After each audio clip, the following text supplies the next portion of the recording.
Ada 6 hal yang menyebabkan setiap muslim itu harus melakukan mandi besar.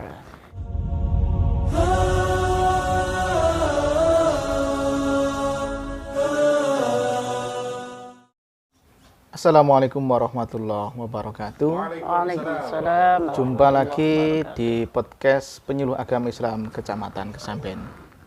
Lanjutkan, yakni untuk tema kali ini yaitu berhubungan dengan mandi besar, yang mana yang kemarin sudah bab haid, kemudian ada pertanyaan tentang berhubungan dengan mandi dan permasalahannya. Untuk itu langsung kita sudah biasa berbincang dengan beliau selaku Ketua Penyuluh Agama Islam Kecamatan Kesamben. Assalamualaikum Ibu. Waalaikumsalam warahmatullahi wabarakatuh. Nggih, lanjut nggih. Semangat nggih tasehan. Insyaallah semangat. Tema kali ini yaitu tentang mandi besar. Iya. Terus yang kami tanyakan adalah definisi mandi itu sendiri apa, Bu? Baik, mandi kalau secara bahasa adalah mengalirkan air pada kepada suatu benda. Itu kalau secara bahasa. Jadi bisa apa saja, seperti misalkan kita mengalirkan air pada sepeda motor, mobil, atau mungkin sesuatu dan yang lain. Itu kalau secara bahasa ya mandi. Termasuk mandi, ya? Itu. Tapi kemudian kalau secara istilah adalah mengalirkan air kepada seluruh badan dengan niat yang tertentu. Artinya kita ketika mengalirkan air itu harus dengan niatnya adalah menghilangkan hadas besar. Itu mandi besar seperti itu. Berarti harus dasarnya adalah ada niat tersendiri. Ada niat, ya? Iya. Prosesnya sama, tapi kalau tidak ada niat, ya itu bukan mandi besar. Bisa mandi biasa. Tapi kalau diniati dengan niat tertentu, maka itu menjadi mandi besar dan memang setiap muslim pasti akan melakukan itu. Terus hal-hal apa saja yang harus mewajibkan untuk mandi? Baik, ada 6 hal yang menyebabkan setiap muslim itu harus melakukan mandi besar. Yang pertama adalah bersetubuh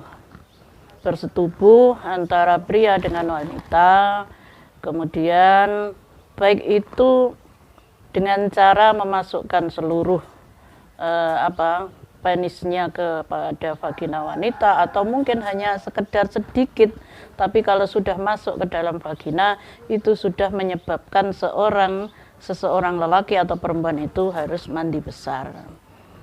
Jadi tidak harus seluruhnya masuk kemudian sampai keluar, enggak. Tapi kalau masih sedikit sekalipun tapi sudah masuk kepada farji wanita, maka itu sudah menyebabkan itu harus mandi, baik yang lelaki maupun perempuan.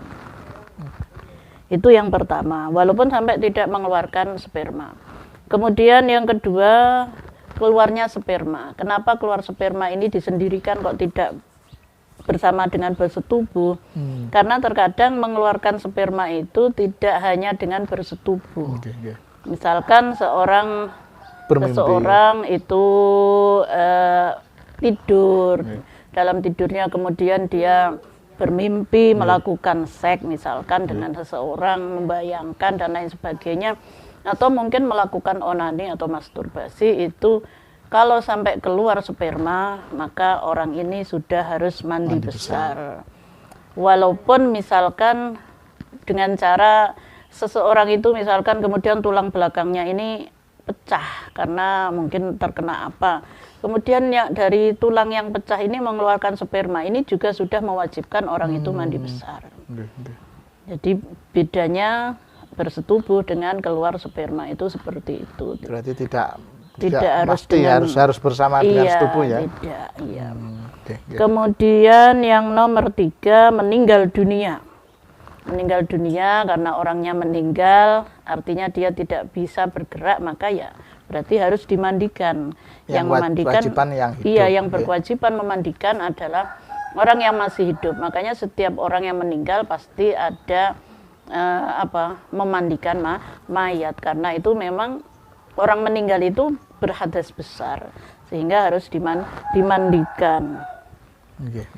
Kemudian untuk memandikan ini yang perlu kita perhatikan adalah ketika orang masih banyak masyarakat kita ini yang mungkin agak kurang betul ketika memandikan jenazah. Contohnya begini, masih ada bukan masih banyak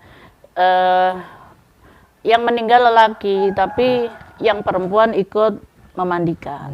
Itu tidak diperbolehkan. Yang meninggal perempuan tapi yang ikut memandikan ada diantaranya lelaki, itu juga tidak boleh. Kemudian yang benar lagi adalah ketika orang meninggal itu sama dengan orang yang masih hidup. Artinya ketika dia dalam keadaan tidak memakai baju, mandi, itu kalau dilihat oleh orang banyak, apalagi yang bukan mahramnya, maka sebenarnya mereka itu juga malu. Sama ketika mereka hidup, kemudian dalam keadaan telanjang, dilihat oleh orang lain, itu juga pasti malu. Makanya sebaiknya ketika memandikan jenazah itu, kalau bisa jangan sampai dilihat oleh orang lain. Kalau bisa memandikan itu juga tempatnya yang tersembunyi, sehingga tidak dilihat oleh orang yang di luar, yang memang tidak diperbolehkan, mungkin bukan karena mahram atau orang lain lah, itu tidak boleh. Tapi kalau nanti berarti pas waktu mewudukan itu sudah tidak disentuh, katakanlah yang meninggal itu laki-laki tidak sentuh perempuan, itu apa harus dari awal memandikan apa? Ya makanya kalau perempuan yang memandikan perempuan, lelaki yang memandikan lelaki, walaupun suaminya ketika yang meninggal itu istrinya, walaupun suaminya diusahakan itu jangan ikut memandikan, karena kekhawatiran nanti sudah bersih, sudah mandi besar, ternyata kemudian dipegang oleh suaminya, kan itu. Suami mungkin itu adalah hal terakhir yang mungkin kalau sudah tidak ada lagi yang bisa, perempuan yang bisa memandikan, mungkin suaminya juga bisa, tapi itu terakhir. Kalau masih ada yang bisa memandikan yang sesama perempuan, ya sebaiknya ya perempuan saja, suaminya tidak usah ikut. Berarti ya harus diperhatikan masalah menutupi auratnya, kemudian terus yang memandikan nggak perlu orang banyak. Iya, kalau bisa tempatnya tersembunyi sehingga tidak dilihat oleh orang yang bukan apa-apanya. Kemudian masih umum di masyarakat kita ketika memandikan itu di pangku. Ini agak tapi juga masih bagian. Ya mungkin bagi sebagian orang ini punya prinsip iki terakhir aku memandikan, menghormati mayit. Tapi ada kelemahan ketika yang memandikan jenazah itu dengan cara di pangku adalah ketika misalkan kita memandikan mungkin melumah gitu dengan melumah lah enaknya gitu. Itu mungkin insya Allah bisa. Tapi ketika kemudian waktunya diiringkan ke kanan, ke kiri, ini ada kelemahan di situ. Mungkin ada beberapa bagian yang tidak ikut terbasuh, karena mungkin ya kena nempel di pakaian, di tubuhnya orang yang memangku. Makanya diusahakan sebenarnya kalau bisa memandikan itu ya pakai tempat pemandian khusus kalau bisa. Tapi di masyarakat kita ini kelihatannya belum terbiasa. Gitu, belum terbiasa. Mungkin nanti ke depannya untuk Bapak Mudin atau yang berkecimpung di situ bisa lebih memperhatikan tata caranya, Bu, ya, masalah kesucian, masalah mahramnya yang memandikan, dan itu alangkah lebih baiknya untuk diusahakan supaya ya sesuai dengan perintah agama lah, sehingga semuanya itu ya aman lah untuk dunia dan akhiratnya. Kemudian yang menyebabkan orang mandi besar lagi adalah haid. Haid yang mana kemarin kita bahas dan belum selesai.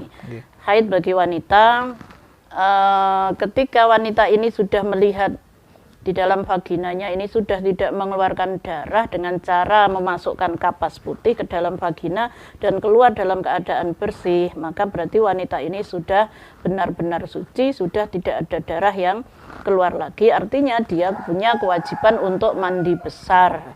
Artinya mandi besar berarti ya dia sudah suci. Kalau sudah mandi besar berarti dia punya kewajiban untuk melakukan sholat dan lain sebagainya. Kemudian nifas. Nifas adalah keluarnya darah bagi perempuan setelah melahirkan. Biasanya wanita itu begitu lahir ceprot bayinya, itu kemudian langsung keluar darah. Tapi ada kalanya juga agak jarak berapa jam itu baru keluar darah.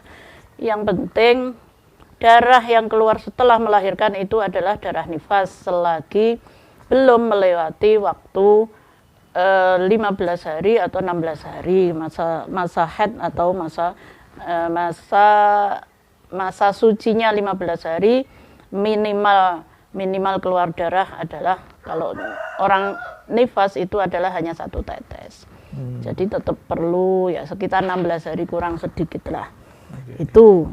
Kemudian melahirkan bagi perempuan setelah melahirkan itu wajib melakukan mandi besar. Tapi harus tetap diingat bahwa misalkan begini, seorang ibu baru saja melahirkan, dia punya kewajiban mandi besar. Tapi kemudian belum sempat mandi besar, tiba-tiba ini sudah keluar darah nifas. Maka bagi perempuan ini tidak boleh mandi. Tidak boleh mandi besar dengan niat mandi besar. Kenapa? Karena kalau dia mandi besar untuk wiladah, sementara dia sudah dalam keadaan nifas, artinya dia mandi besar dalam keadaan mandi besar. Itu tidak diperbolehkan. Dalam istilah fikih itu adalah tala'ub fil ibadah, bermain-main dalam ibadah. Sehingga kalau misalkan setelah melahirkan belum sempat mandi, kemudian keluar darah nifas, maka mandinya perempuan ini kapan? Mandi besarnya maksudnya. Mandi besarnya adalah nanti ketika dia selesai dari nifas. Sama halnya dengan perempuan, misal ketika semalam dia bersetubuh dengan suaminya, belum sempat keramas, kemudian keluar darah haid, maka seharusnya setelah bersetubuh dia harus mandi besar. Tapi belum sempat mandi besar dia sudah keluar darah haid, maka mandi besarnya dari jinabat adalah nanti bersamaan dengan mandi besarnya ketika suci dari haid. Berarti nggak bisa ya ketika mandi masih keadaan berhadas besar itu? Iya, nggak boleh. Itu namanya bermain-main dengan ibadah. Masa hadas besar, mandi besar dengan keadaan juga hadas besar, itu namanya bermain-main. Makanya tidak diperbolehkan. Sudah itu yang. Berarti karena waktu melahirkan kadang kan ambil dokternya belum diperbolehkan berjalan-jalan katakanlah. Nah, setelah itu tiba-tiba belum sempat mandi setelah melahirkan sudah keluar darah. Berarti ini solusinya nanti mandi besarnya nanti kalau sudah selesai dari nifas. Kalau mandi biasa sih boleh, masa arpe enggak mau mandi dalam beberapa hari kan enggak mungkin. Ya sudah 6 itu cukup kelihatannya untuk yang mewajibkan mandi besar.